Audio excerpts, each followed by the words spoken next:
तो नमस्कार भाइयों, आज हम वापस आ चुके हैं हमारे chapter metals and non metals में। और आज हम कर रहे होंगे इस चैप्टर का लेक्चर नंबर 2। तो लेक्चर नंबर 2 का आज हमारा टॉपिक है chemical properties of metals. Metals की केमिकल प्रॉपर्टीज के बारे में हम पढ़ रहे होंगे। अच्छा, वैसे आप लोग एक बार जरा सोच के देखो, थोड़ा मेरे लास्ट लेक्चर से आप कनेक्ट करके देखो, हम क्यों पढ़ रहे होंगे chemical properties of non metals. इसका एक कारण है। केमिकल प्रॉपर्टीज ऑफ मेटल्स पढ़ने का बेसिक रीजन ये है ताकि हम मेटल्स और नॉन मेटल्स में और अच्छे से क्लासिफिकेशन कर पाएं, हम और अच्छे से मेटल्स और नॉन मेटल्स को सेपरेट कर पाएं, इन्हें अलग कर पाएं। क्योंकि हमने हमारे लास्ट लेक्चर में देखा था, जब हम मेटल्स और नॉन मेटल्स की फिजिकल प्रॉपर्टीज पढ़ रहे थे तो हमने देखा कि जो प्रॉपर्टी मेटल की होती है, ठीक है, जो प्रॉपर्टीज मेटल की थी वही सेम प्रॉपर्टीज कुछ कुछ नॉन मेटल्स की भी थी। यानी कि हमने बहुत सारे एक्सेप्शन देखे थे, ठीक है, हमने काफी सारे एक्सेप्शंस देखे थे, जैसे डायमंड हो गया, ग्रेफाइट हो गया, ठीक है, इस तरह के हमने काफी सारे एक्सेप्शंस वगैरह देखे थे। तो इनकी वजह से क्या हुआ कि हमें मेटल्स और नॉन मेटल्स की केमिकल प्रॉपर्टीज भी पढ़ने की जरूरत पड़ी ताकि हम मेटल्स और नॉन मेटल्स में और अच्छे से क्लासिफिकेशन कर पाएं। क्योंकि फिजिकल प्रॉपर्टीज की हेल्प से हम क्लासिफाई नहीं कर पा रहे थे, ये बात मैं आपको लास्ट लेक्चर में भी बता चुका हूं, ठीक है। तो चलो आज का लेक्चर स्टार्ट करते हैं। तो आज के लेक्चर में हम पहले डिस्कस कर रहे होंगे एक्टिविटी नंबर 3.8, ठीक है, एक्टिविटी 3.8। और एक्टिविटी 3.8 जो है वो बेसिकली मेटल और नॉन मेटल की एक केमिकल प्रॉपर्टी से रिलेटेड है। और इस पर्टिकुलर केमिकल प्रॉपर्टी के बारे में मैं आप लोगों को पहले भी बता चुका हूं। शायद चैप्टर नंबर 2 में मैं आपको इस पर्टिकुलर केमिकल प्रॉपर्टी के बारे में बता चुका हूं। क्या है वो केमिकल प्रॉपर्टी, ठीक है। पहले हम केमिकल प्रॉपर्टी नहीं देखेंगे, पहले हम ये पूरी एक्टिविटी 3.8 में क्या क्या प्रोसीजर होते हैं, हम पहले वो सारे प्रोसीजर देखेंगे। उसके बाद हम कंक्लूजन में आएंगे कि एक्टिविटी 3.8 का क्या कंक्लूजन है, ठीक है। तो चलो देखते हैं क्या सीन है। हम क्या लेंगे, हम एक मैग्नीशियम रिबन लेंगे, मैग्नीशियम रिबन लेंगे और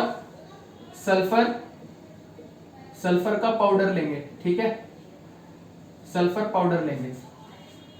अब क्या करते हैं, हम इन दोनों को बंसन बर्नर या बंसन फ्लेम के पास ले जाके इन दोनों को ही जलाते हैं, ठीक है। इसको जब मैं जलाता हूं तो ये ऑक्सीजन के साथ रिएक्ट करके मैग्नीशियम ऑक्साइड बना देता है विद ए डैजलिंग फ्लेम। ये बात हम फर्स्ट चैप्टर में कर चुके हैं।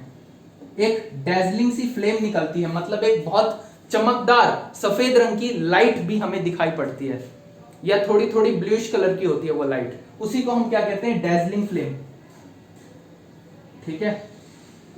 तो ये हमें यहां पे मैग्नीशियम ऑक्साइड, मतलब मैग्नीशियम जब जल जाता है तो जलने के बाद जो हमें प्रोडक्ट मिलता है वो प्रोडक्ट होता है हमारा मैग्नीशियम ऑक्साइड, ठीक है। तो हमने क्या करा, बेसिकली पहले तो मैग्नीशियम रिबन लिया, उसको हमने फ्लेम के आगे ले जाके जला दिया। अच्छा, और उसके बाद हम सल्फर पाउडर जो होता है, सल्फर पाउडर को भी हम जला देते हैं, ठीक है, सल्फर पाउडर को हम जला देते हैं। तो ये क्या बनाता है, सल्फर डाइऑक्साइड और सल्फर ट्राइऑक्साइड, इन दोनों में से कुछ भी बना सकता है या दोनों भी साथ में बना सकता है, ठीक है, कोई दिक्कत वाली बात नहीं है, सल्फर डाइऑक्साइड या सल्फर ट्राइऑक्साइड। और ये दोनों ही गैसेज होती हैं, सल्फर डाइऑक्साइड और सल्फर ट्राइऑक्साइड जो होती हैं ये दोनों ही गैसेज होती हैं। तो इसलिए इन दोनों गैसेस को पकड़ के रखने के लिए हम जैसे ही सल्फर को जलाते हैं, मान लो मैंने एक चाइना डिश ली, चाइना डिश में ये मैंने सल्फर डाल दिया, सल्फर डाल के मैंने इसको फ्लेम के आगे मैंने इस सल्फर को जलाया, ठीक है। तो मैं हाथों हाथ एक टेस्ट ट्यूब ले लूंगा, बल्कि 2 टेस्ट ट्यूब ले लूंगा और उन्हें उल्टी करके, मतलब उन्हें उल्टा करके इस प्रकार रख दूंगा। इस प्रकार क्यों रखूंगा, मतलब रखूंगा क्या, होल्ड कर लूंगा, इस प्रकार पकड़ के उल्टा करके उन्हें होल्ड कर लूंगा और इसके जस्ट ऊपर रखूंगा। इससे होगा क्या कि जो ये हमारी गैस निकलेगी, सल्फर डाइऑक्साइड और सल्फर ट्राइऑक्साइड, ये दोनों जो गैसेस निकलेंगी, ये दोनों गैसेस आके इसके अंदर चली जाएंगी। ठीक है, ये दोनों गैसेस इन दोनों टेस्ट ट्यूब्स के अंदर चली जाएंगी। अच्छा, अब हम क्या करेंगे कि एक पर्टिकुलर टेस्ट ट्यूब में हम ले लेंगे क्या, मैग्नीशियम ऑक्साइड। एक पर्टिकुलर टेस्ट ट्यूब में हम ले लेंगे मैग्नीशियम ऑक्साइड, और एक पर्टिकुलर टेस्ट ट्यूब में वही जो हमने अभी गैसेस भरी थी, ठीक है, सल्फर डाइऑक्साइड और सल्फर ट्राइऑक्साइड, SO2 SO3, ठीक है। अब क्या करेंगे हम दोनों ही टेस्ट ट्यूब्स में, मान लो ये टेस्ट ट्यूब ए है मेरा, ये टेस्ट ट्यूब बी। अच्छा, यहाँ पे एक चीज तो आशा करता हूँ आपको ये बहुत अच्छे से समझ में आ रही होगी कि ये एक मेटालिक ऑक्साइड है और ये एक नॉन मेटालिक ऑक्साइड है, ठीक है। तो हम दोनों ही टेस्ट ट्यूब्स में अब क्या डाल देंगे, पानी डाल देंगे। दोनों ही टेस्ट ट्यूब्स में हमने क्या डाल दिया, पानी, वाटर ऐड कर दिया, ठीक है, दोनों ही टेस्ट ट्यूब्स में। अब पानी डालने के बाद हम क्या करेंगे कि इस पर्टिकुलर टेस्ट ट्यूब में जो भी हमारा प्रोडक्ट आया, मतलब MgO के ऊपर पानी मिलाने के बाद या MgO में पानी मिलाने के बाद जो भी हमारे पास प्रोडक्ट आया, इस प्रोडक्ट को हमने ब्लू और रेड लिटमस पेपर की हेल्प से चेक करा। ये जो हमारे पास प्रोडक्ट आया इसको हमने ब्लू और रेड लिटमस पेपर की हेल्प से चेक करा, और हमने ये चेक करा कि ये पर्टिकुलर प्रोडक्ट एसिडिक होने वाला है या बेसिक होने वाला है, ठीक है। और वैसे ही हमने जो यहाँ पे हमें प्रोडक्ट मिला, सल्फर डाइऑक्साइड या सल्फर ट्राइऑक्साइड को पानी में मिलाने के बाद हमें यहाँ पे जो प्रोडक्ट मिला, इस पर्टिकुलर प्रोडक्ट को भी मैंने रेड और ब्लू लिटमस पेपर की हेल्प से टेस्ट करा और चेक करा कि ये पर्टिकुलर प्रोडक्ट एसिडिक होने वाला है या बेसिक होने वाला है, ठीक है। मैं बेसिकली यही काम करूंगा। अच्छा, अब अगर आप लोग थोड़ा सा भी सोच के देखो, हम हमारे लास्ट लेक्चर में बहुत अच्छे से डिस्कस कर चुके हैं, सॉरी लास्ट लेक्चर में नहीं, हम हमारे लास्ट चैप्टर में बहुत अच्छे से और इन डेप्थ में ये बात डिस्कस कर चुके हैं कि नॉन मेटालिक ऑक्साइड्स जो होते हैं, नॉन मेटालिक ऑक्साइड्स वो एसिडिक इन नेचर होते हैं, ठीक है। Non metallic oxides acidic in nature होते हैं, और जो मेटालिक ऑक्साइड्स होते हैं वो बेसिक इन नेचर होते हैं, ठीक है। तो डेफिनेटली जो ये मेरा बेसिक ऑक्साइड है, बेसिक ऑक्साइड मैं गलत कह रहा हूं, जब मैं मेरे मेटालिक ऑक्साइड को पानी में मिला देता हूं, ठीक है, जब मैं मेरे मेटालिक ऑक्साइड को पानी में मिला देता हूं तो ये मुझे बेसिक ऑक्साइड देगा।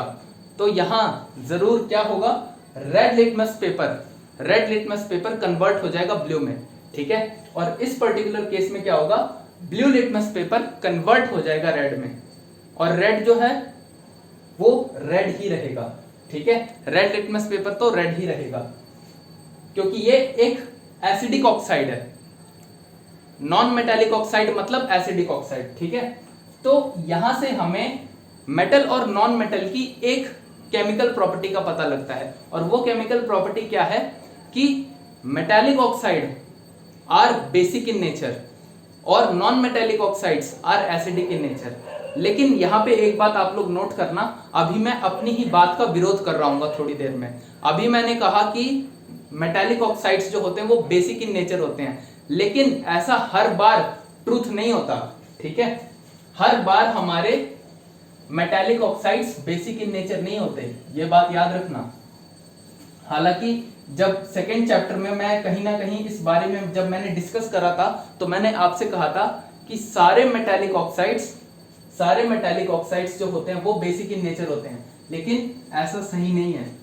इस बात का मैं अभी विरोध कर रहा हूँ, अभी आप लोग ध्यान से देखना जैसे जैसे हम चैप्टर में आगे बढ़ेंगे, ठीक है।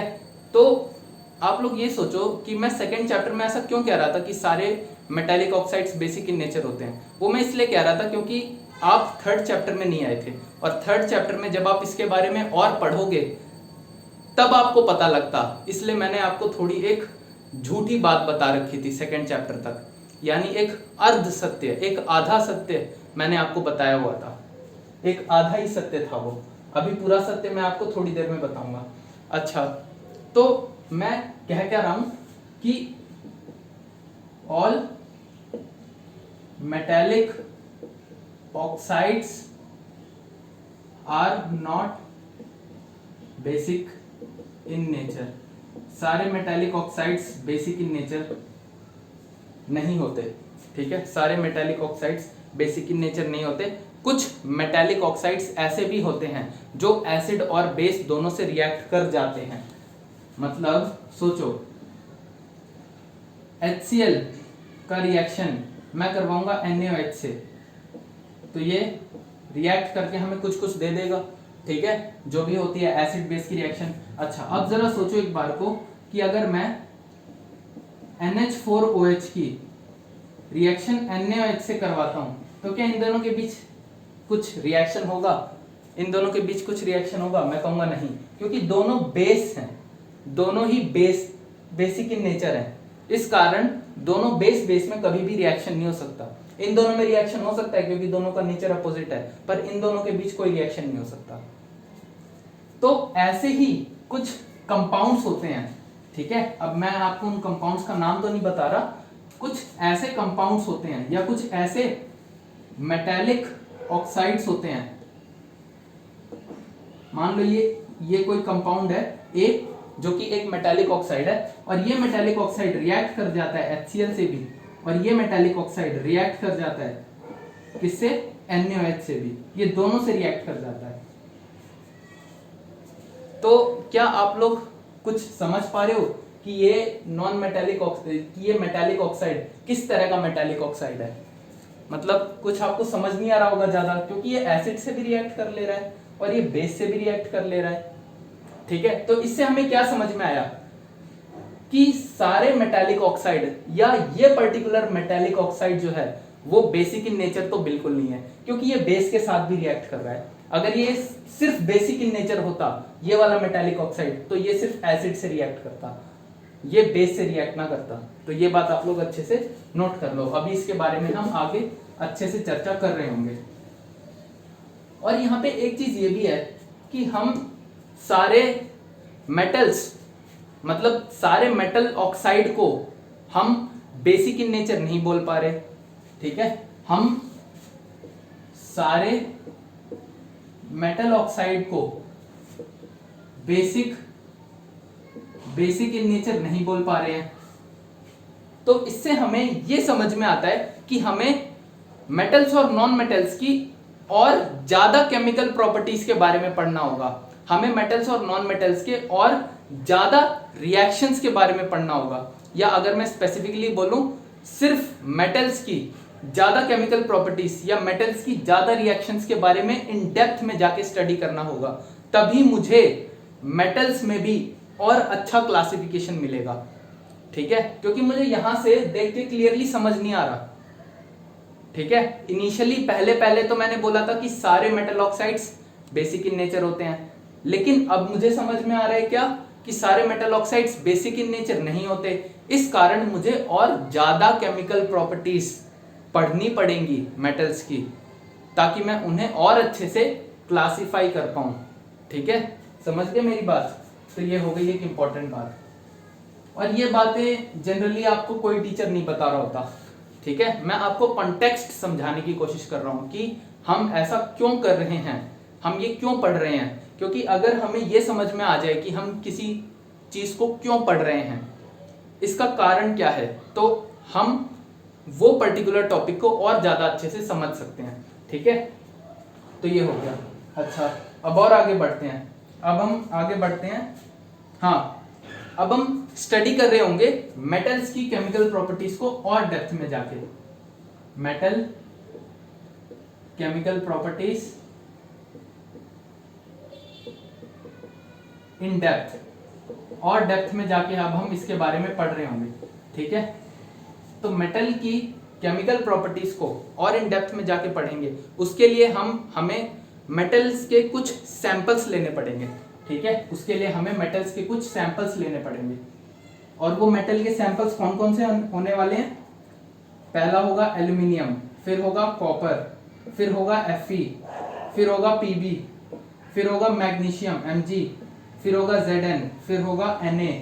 आशा करता हूं आपको पता होगा Na क्या होता है। Na सोडियम होता है, और अगर Pb नहीं पता तो Pb लेड होता है, Fe आयरन होता है। ठीक है, और Cu कॉपर होता है, Al एल्यूमिनियम। ये सब तो आपको पता ही होंगे। बाकी तो हम इन सारे मेटल्स की हेल्प से, इन सारे के सारे मेटल्स की हेल्प से हम स्टडी कर रहे होंगे मेटल की केमिकल प्रॉपर्टीज को और डेप्थ में जाके, ठीक है।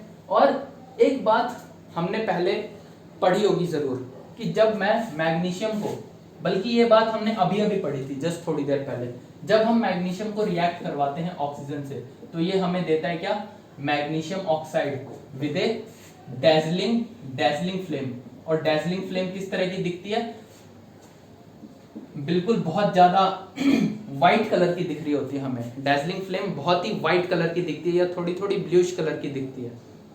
तो मेरा सवाल यहाँ पे ये है, क्या सारे मेटल्स जब ऑक्सीजन से रिएक्ट करते हैं तो क्या वो इसी तरह की फ्लेम देते हैं? ठीक है, सोच के देखो मेरी बात। क्या जब सारे के सारे मेटल्स, ये सारे जो मेटल्स हैं, ये सारे मेटल्स जब ऑक्सीजन से रिएक्ट करेंगे तो क्या ये सारे ही डैजलिंग फ्लेम देंगे? ऑक्सीजन से रिएक्ट करना मतलब जब ये सारे मेटल्स को मैं जलाऊंगा, क्योंकि जब जलाऊंगा या हीट करूंगा तभी ये ऑक्सीजन से रिएक्ट करेंगे, तो क्या ये हर बार सारे ही मेटल्स डैजलिंग फ्लेम देंगे? तो मेरा आंसर है नहीं, सारे मेटल्स हमें डैजलिंग फ्लेम नहीं देते, ठीक है। इसी बारे में अब हम स्टडी करेंगे कि जब मैं मेटल्स को जला देता हूं तो वो किस कलर का फ्लेम हमें देते हैं, वो हमें किस तरह का फ्लेम देते हैं, किस रंग का फ्लेम देते हैं, और जलने के बाद क्या प्रोडक्ट बनता है, और जलने के बाद जो हमें प्रोडक्ट मिलता है उसकी क्या प्रॉपर्टीज होती हैं। इन सारे मेटल्स में सबसे तेज हीट से या ऑक्सीजन से कौन रिएक्ट करता है, ये सब हम स्टडी कर रहे होंगे, ठीक है। तो चलो स्टार्ट करते हैं। तो उससे पहले हम आते हैं एक्टिविटी 3.9। एक्टिविटी 3.9 में ही ये सब अच्छे से एक्सप्लेन कर रखा है। तो एक्टिविटी 3.9 में क्या करेंगे, हम पेयर ऑफ टोंग्स ले लेंगे। पेयर ऑफ टोंग्स मतलब ये थोड़ी हाई फाई वाली भाषा हो गई ना। टोंग्स का मतलब होता है बेसिकली चिमटा, ठीक है। जिस पर्टिकुलर छोटे चिमटे को हम यूज करते हैं केमिस्ट्री लैब में, उसे ही हम क्या कहते हैं, टोंग्स।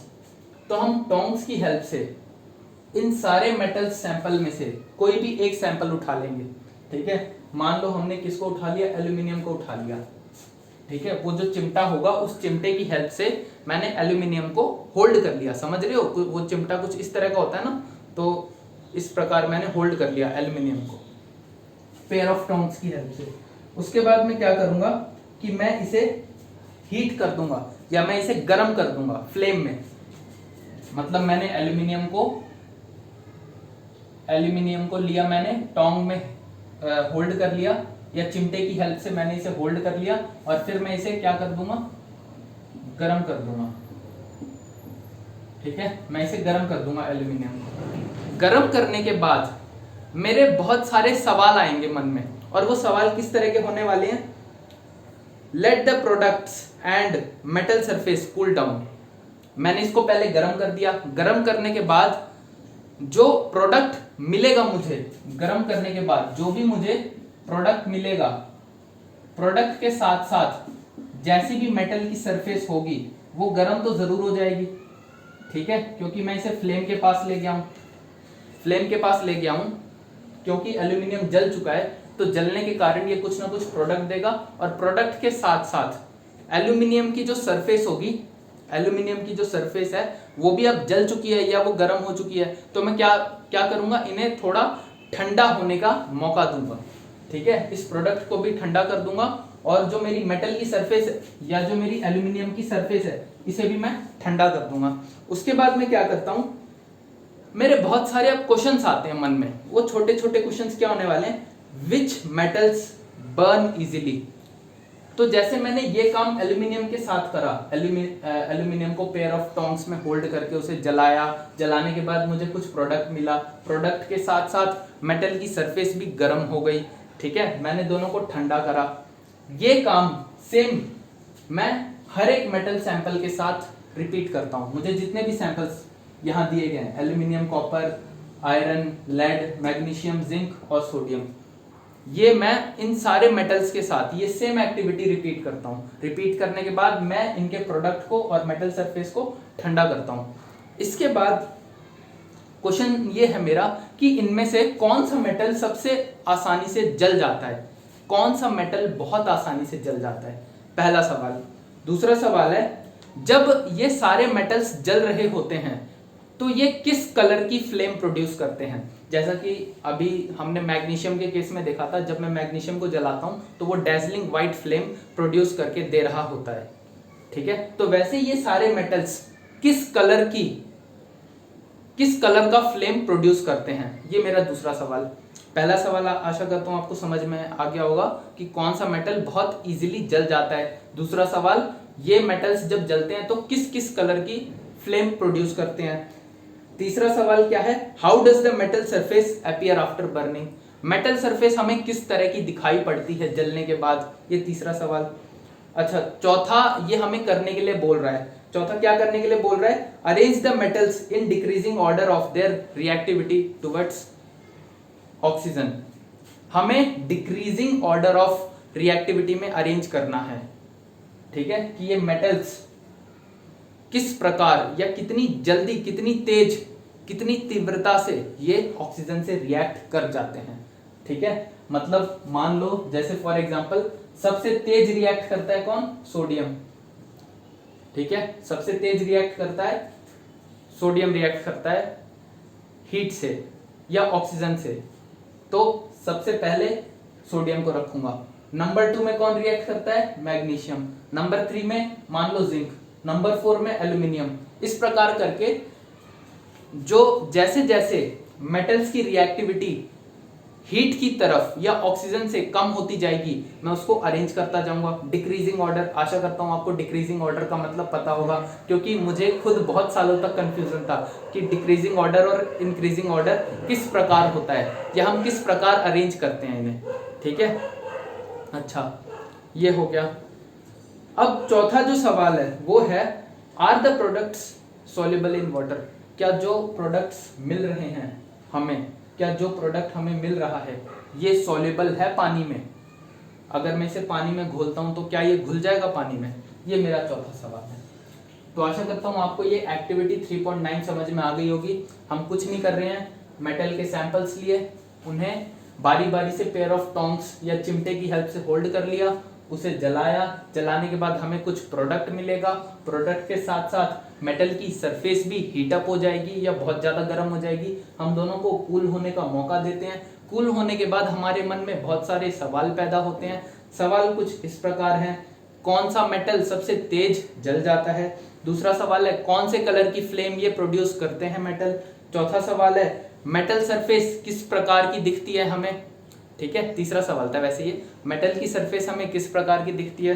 चौथा ये हमें करने को बोल रहा है, अरेंज करना है हमें decreasing order of reactivity towards oxygen, ठीक है। और पांचवा हमसे ये पूछ रहा है कि क्या ये मेटल, कि क्या ये जो प्रोडक्ट बन रहा है, ये जो प्रोडक्ट बन रहा है ये पानी में सॉल्युबल है। ये कुछ सवाल हैं एक्टिविटी 3.9 के, अब हम इन्हीं का जवाब दे रहे होंगे। हालांकि इन सवालों में से कुछ का जवाब आप खुद ढूंढने का ट्राई करना, और वो कौन कौन से सवाल होने वाले हैं, जैसे फॉर एग्जांपल ये किस कलर की फ्लेम प्रोड्यूस करते हैं, which flame colour do these metal produce, ये किस कलर की फ्लेम, ये कौन से कलर का फ्लेम प्रोड्यूस करते हैं जब हम इन सारे मेटल्स को जला रहे होते हैं। ये सवाल, इस सवाल का जवाब आप खुद ढूंढने की कोशिश करो, गूगल में देखो, क्योंकि ये मुझे एनसीईआरटी में नहीं दे रखा, इसलिए मैं आपको ये नहीं पढ़ाऊंगा, क्योंकि ये आउट ऑफ द सिलेबस हो जाएगा थोड़ा, ठीक है। तो इस कारण मैं आपको ये बात नहीं पढ़ा रहा हूँ, ये आपको नहीं बता रहा हूँ। तो इसलिए इस पर्टिकुलर सवाल का जवाब आप खुद ही ढूंढने की कोशिश करना, अगर आप ज़्यादा इंटरेस्टेड हो, ठीक है। अगर नहीं हो तो कोई इतनी दिक्कत वाली बात नहीं है, ठीक है। तो ये हो गया। अच्छा, अब हम थोड़ा कंक्लूजन के बारे में बात करते हैं। तो कंक्लूजन क्या है, इस पर्टिकुलर एक्टिविटी नंबर 3.9 ने हमसे कितने सारे सवाल पूछ लिए, कितने सारे सवाल पूछे। अब हम देखेंगे कि क्या क्या कंक्लूजन होने वाला है। तो पहला कंक्लूजन है, ऑलमोस्ट ऑल मेटल्स पहला कंक्लूजन है almost all metals combine with oxygen to form metal oxides. सारे के सारे मेटल्स ऑक्सीजन से कंबाइन हो जाते हैं मेटल ऑक्साइड बनाने के लिए। इन्होंने क्या कहा? Almost all metals. इन्होंने कहा ऑलमोस्ट, यानी कि अभी भी कुछ मेटल्स शायद पूरे ऑक्सीजन से कंबाइन नहीं हो पाते। ठीक है, कुछ मेटल्स होते होंगे ऐसे जो शायद नहीं होते होंगे कंबाइन, या बहुत ज़्यादा हीट चाहिए होती है उन्हें कंबाइन करने के लिए। और जैसे आप लोग देख लो, गोल्ड और सिल्वर है, उसको आप हाई टेम्परेचर भी दे दो। ठीक है, गोल्ड और सिल्वर जो हैं वो प्रीशियस मेटल्स हैं, उनको आप हाई टेम्परेचर दे दो, वो तब भी नहीं जलते। ठीक है, वो तब भी नहीं ऑक्सीजन से कंबाइन करते या नहीं जलते, और नहीं जलते तो कोई प्रोडक्ट भी नहीं बनाते। तो इसलिए यहाँ लिखा गया ऑलमोस्ट। यहाँ ऑलमोस्ट वर्ड लिखने का एक कारण था जो मैंने आपको एक्सप्लेन करा। वो कारण है कि गोल्ड और सिल्वर हाई टेम्परेचर में भी ऑक्सीजन से रिएक्ट नहीं करते, बाकी सारे मेटल्स कर देते हैं, मतलब ठीक ठाक कर लेते हैं। तो जैसे अगर हम एग्जाम्पल देखें तो कॉपर प्लस ऑक्सीजन देता है हमें क्या? CuO। ठीक है, ये CuO है, यानी copper two oxide, copper two oxide. ठीक है, क्योंकि यहाँ कॉपर 2 लिखने का एक कारण है, क्योंकि यहाँ पे कॉपर की जो वैलेंसी होती है वो क्या होती है? Cu+2। और कॉपर दो फॉर्म्स में पाया जाता है, एक होता है कॉपर +1 और एक होता है कॉपर +2। तो यहाँ पे जो हमें प्रोडक्ट मिलता है वो कॉपर 2 ऑक्साइड मिलता है, इस कारण हम यहाँ 2 लगाते हैं। और अगर हमें यहाँ ये वाला मिलता, मतलब Cu+1 वाला मिलता, तो हम लिखते कॉपर 1 ऑक्साइड, इस प्रकार 1 ऑक्साइड। बहुत सिंपल बात है। ठीक है, तो यहाँ पे बेसिकली कॉपर 2 ऑक्साइड बन रहा होता है। ये हो गया हमारा पहला एग्जाम्पल। ठीक है, ये एक ऐसा मेटल था कॉपर जो ऑक्सीजन से रिएक्ट कर जाता है। और वैसे ही अगर मैं बात करूं एल्यूमिनियम की, तो एल्यूमिनियम भी यही करता है। एल्यूमिनियम प्लस ऑक्सीजन क्या देता है? Al2O3। ठीक है, इसके पीछे मैं क्या लिख दूं बैलेंस करने के लिए? इसके पीछे मैं लिख सकता हूँ 3, यहाँ लिख सकता हूँ मैं 2, और यहाँ मैं 4 लिख सकता हूँ। तो देख लो, बैलेंस भी हो गया। एल्यूमिनियम भी ऑक्सीजन से रिएक्ट करता है और Al2O3 बनाता है।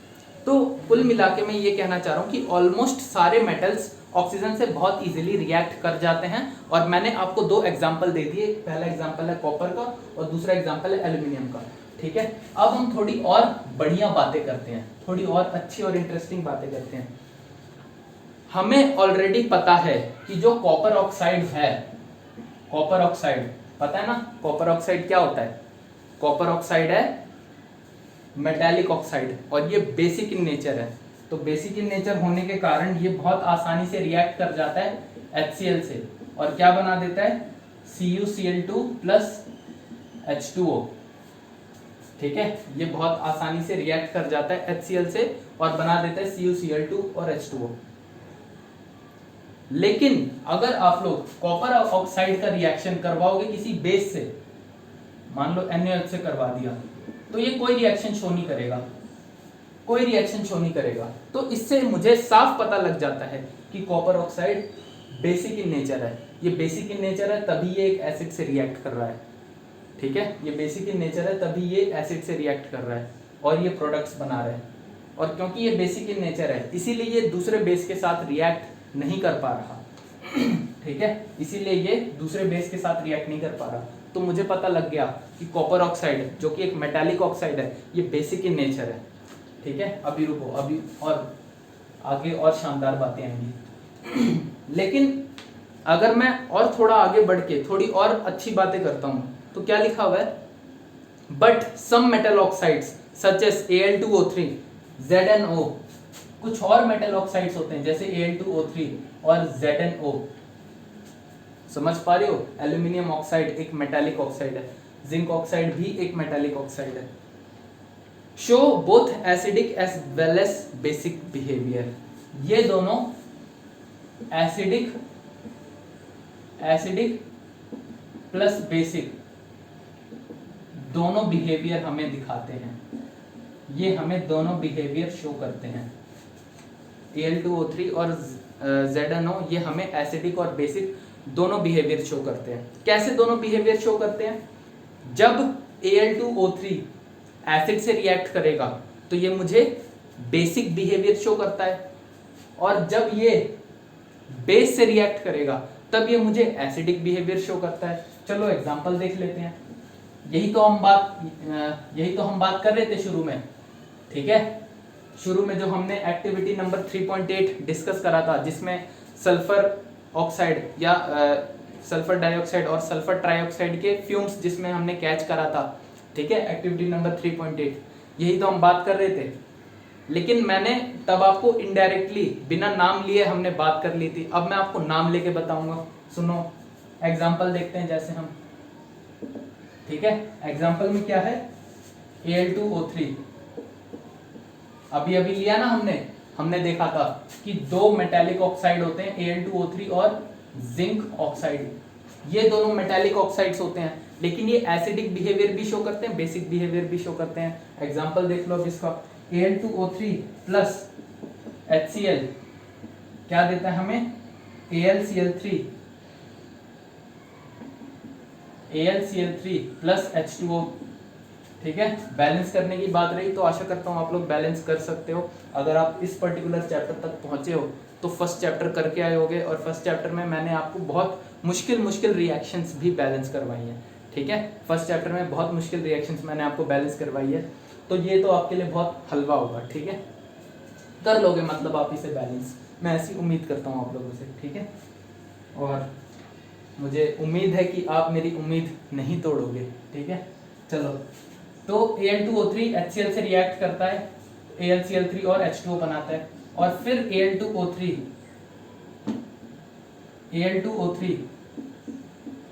रिएक्ट करता है बेस से भी, और वो बेस है NaOH, और क्या बनाता है ये? NaAlO2, यानी कि सोडियम एल्यूमिनेट। याद है आपको? ये रिएक्शन हम शायद पढ़ चुके हैं, मुझे ऐसा लग रहा है, शायद मैं गलत भी हो सकता हूँ, लेकिन पता नहीं क्यों ऐसी फील आ रही है कि हम ये पर्टिकुलर रिएक्शन पढ़ चुके हैं। और ये NaAlO2 का नाम होता है सोडियम एल्यूमिनेट,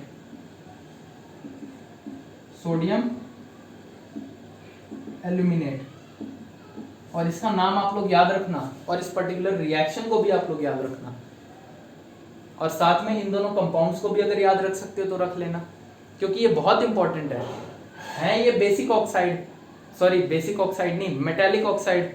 और हम लोग क्या जनरली सुनते हैं कि metallic oxide are basic in nature, लेकिन यहाँ मेटालिक ऑक्साइड होने के बाद ये एसिडिक और बेसिक दोनों बिहेवियर शो कर रहे हैं हमें, तो इस कारण ये दोनों कंपाउंड्स बहुत इंपॉर्टेंट है, और ये दोनों रिएक्शंस बहुत इंपॉर्टेंट है जो एनसीईआरटी में दे रखी है। और ये तो खास अनंत इंपॉर्टेंट है ये वाली रिएक्शन, तो क्योंकि इसमें अलग ही कोई कंपाउंड आ गया जिसके बारे में आप 9th में बिल्कुल नहीं पढ़ते, पहली बार सुन रहे हो, तो शायद ये आपको एनटीएससी में बहुत इजीली मिल जाए, ठीक है। आपसे पूछ ले कि इस पर्टिकुलर रिएक्शन में क्या प्रोडक्ट बनेगा, तो मतलब बहुत चांसेस हैं, और क्या पता आपको ये कंपाउंड दे के इसका नाम ही पूछ लिया जाए सीधा, तो ये थोड़ी इंपॉर्टेंट रिएक्शन हो जाती है। क्या है? Al2O3 plus NaOH gives NaAlO2 plus H2O, sodium aluminate. तो ये हो गया। अब हम और आगे बढ़ते हैं।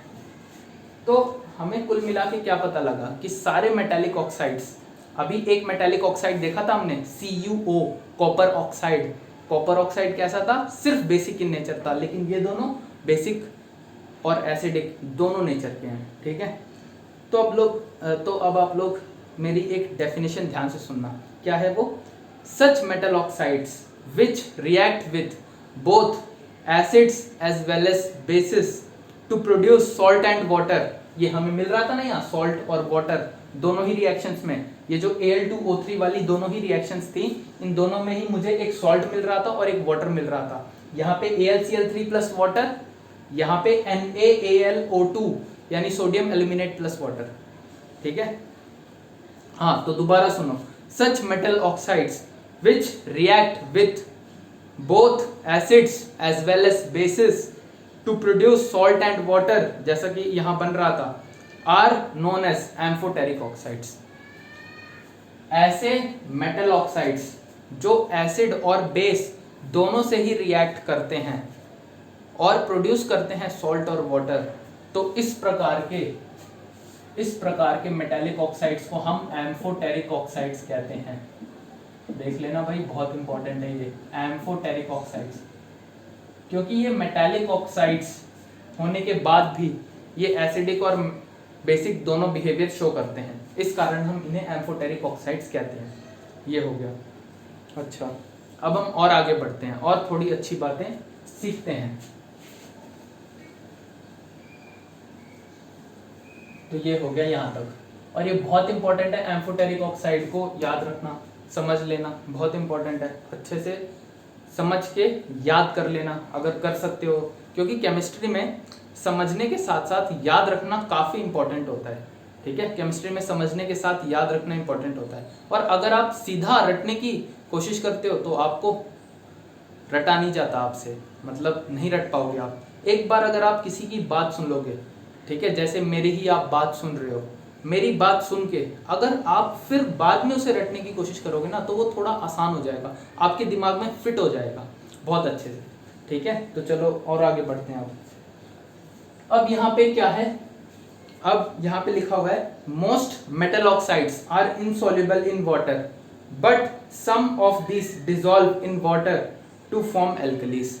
ज्यादातर मेटल ऑक्साइड्स जो होते हैं वो इनसॉल्युबल होते हैं। ठीक है, ज्यादातर जो मेटल ऑक्साइड्स होते हैं वो इनसॉल्युबल होते हैं इन वाटर, लेकिन कुछ मेटल ऑक्साइड्स डिसॉल्व भी हो जाते हैं पानी में। ठीक है, कुछ मेटल ऑक्साइड्स डिसॉल्व भी हो जाते हैं पानी में, और मेटल ऑक्साइड्स अगर पानी में डिसॉल्व होते हैं तो वो एल्कली बनाते हैं।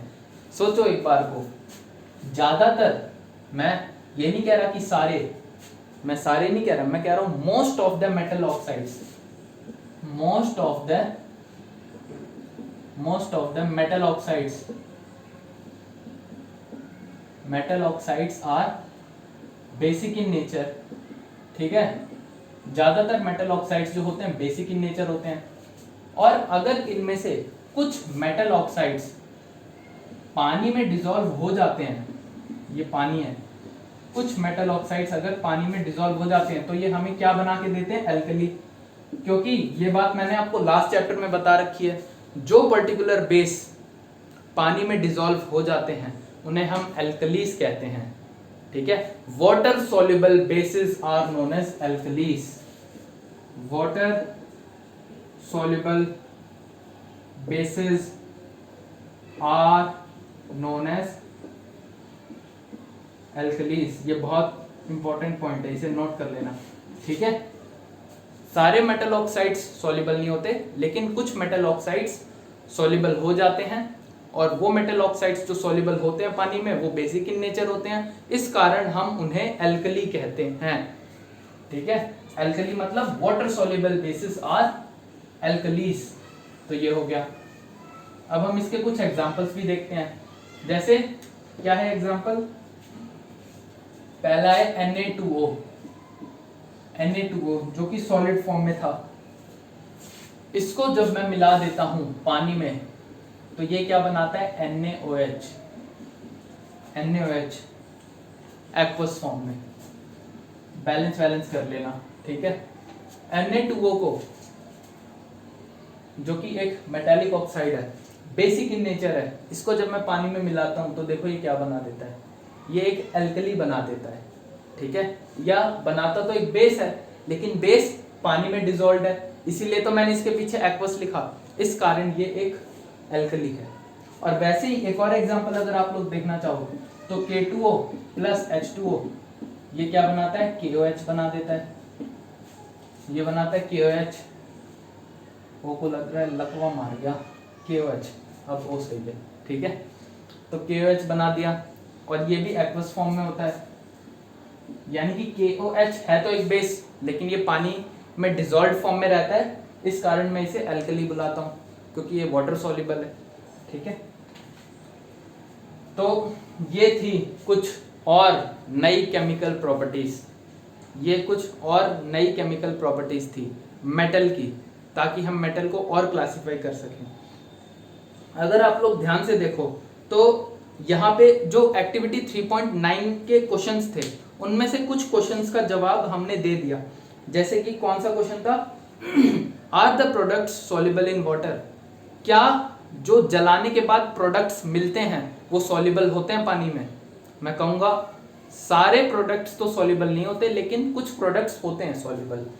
जैसे यहाँ देखो, सोडियम को जलाने, जब हम सोडियम को जलाएंगे या जब सोडियम को जब हम हीट करेंगे तो वो सोडियम ऑक्साइड बनाएगा, और जब हम पोटेशियम को हीट करेंगे तो वो पोटेशियम ऑक्साइड बनाएगा।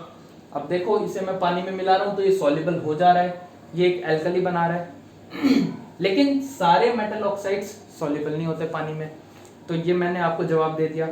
अच्छा, अब मेरा एक क्वेश्चन था, what flame colour did you observe when the metals burned, कौन से, हमें फ्लेम का कलर क्या दिखता है जब हम मेटल्स को जलाते हैं या फ्लेम के पास ले जाके गर्म करते हैं। फ्लेम मतलब बर्नर के पास ले जाके जब हम गर्म करते हैं तो हमें कौन सा नया फ्लेम कलर दिखाई पड़ता है। एग्जाम्पल के लिए, जब हम मैग्नीशियम को जलाते हैं जो कि एक मेटल है, जब हम मैग्नीशियम को जलाते हैं जो कि एक मेटल है तो वो हमें एक डैजलिंग व्हाइट फ्लेम देता है। ये बात हम तीसरी बार कर रहे हैं इस लेक्चर में ये हमें एक डैजलिंग व्हाइट फ्लेम देता है। तो ऐसे ही जब मैं सारे मेटल्स को बारी बारी से जलाऊंगा तो वो कौन से कलर का फ्लेम हमें प्रोड्यूस करके देंगे। ये मैंने आपको होमवर्क दे दिया, ये दूसरे सवाल का जवाब अगर आप होमवर्क में करोगे तो आपको जवाब मिल जाएगा, नहीं तो फिर नहीं मिलने वाला, क्योंकि एनसीईआरटी में भी नहीं है ये ठीक है। और यहाँ पे हमारा दो सवाल हैं जो हम हमारे इसी लेक्चर के पार्ट 2 में कवर करेंगे, और वो सवाल कौन से हैं, विच मेटल्स बर्न इजीली, कौन कौन से मेटल्स बहुत आसानी से जल जाते हैं, ये पहला सवाल। और दूसरा सवाल है, arrange the metals in the decreasing order of their reactivity towards oxygen, ये दूसरा सवाल।